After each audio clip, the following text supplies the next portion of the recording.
Hello everyone, and welcome to another cosplay tutorial. This video is going to be showing you how I made my apron for my Niffty cosplay, because when I posted my first Niffty tutorial on how I made the see-through eyeball, I got a lot of really positive feedback on it, so I asked over on my Instagram if anyone would be interested in another tutorial on how I made the apron part, and I actually got a lot of people who said yes, so here we are.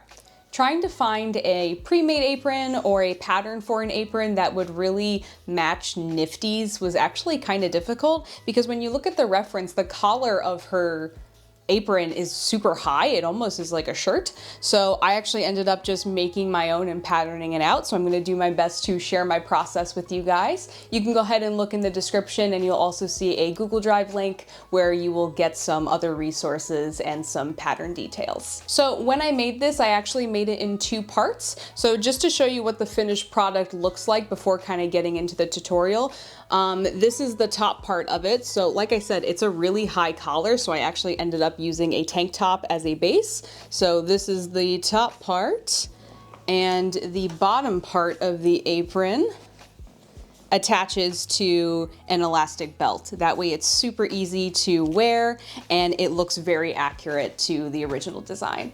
So let's go ahead and get to the tutorial and I'll show you how I made it. So starting off with the top of the apron, again as a base, I just used a high collar tank top that I already had. I made the little decals in the Cricut design software, and there's a link to them in the description.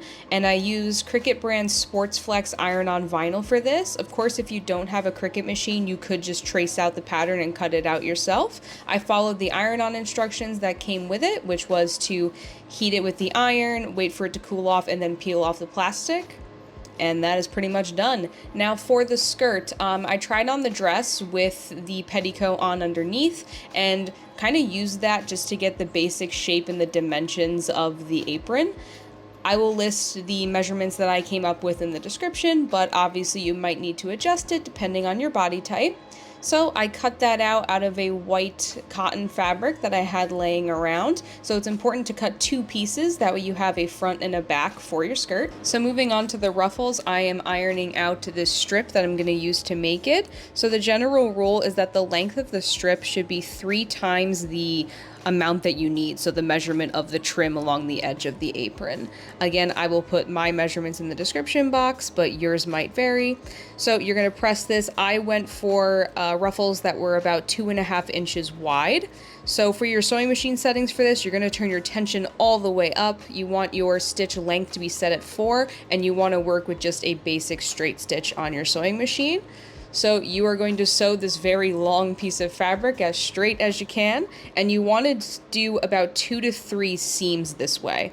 And the reason why is because in order to make your ruffle, you're going to have to pull. So you want to make sure also that you're leaving long ends, long tails after you're done stitching, because you're going to need to pull on those. So please be patient with this process, because it takes some elbow grease, but you have to pull on those tails. That way you can make that tension go through the fabric, and that's what actually creates your ruffle. Please be careful, because you can end up breaking a thread, so that makes it a bit of a pain in the ass. So just to make your life a little bit easier, you can break it up into smaller ruffle sections. So like for example, with my apron, instead of doing one across the entire length of it, it ended up being 2 strips of ruffles across it. So just a little tip there. Learn from my mistakes. So once your ruffles are done, you are going to pin them to one of your apron pieces, putting the edges of the ruffle folded in on the inside. That way when you sew it, it'll be nice and clean. And I just used a basic straight stitch for this, so you can set all of those settings back to normal, because we're no longer making that ruffle. And then once it is sewn on to the front, you are going to take that second piece of your apron pattern and you are going to sew it pretty much the same right onto the back of it, again with the ruffles being on the inside. Because once you sew it with, again, a straight stitch, you can flip it inside out, and then you will have a beautiful, ruffly, fluffy apron. To attach the apron around my waist, I ended up using a black elastic belt. I recommend if you're doing this to pin the apron while you're wearing the elastic belt, because obviously it's going to stretch a lot, so you want to be able to place it correctly. And you're just going to use a stretch stitch or a zigzag stitch on your machine to sew the apron to that elastic belt.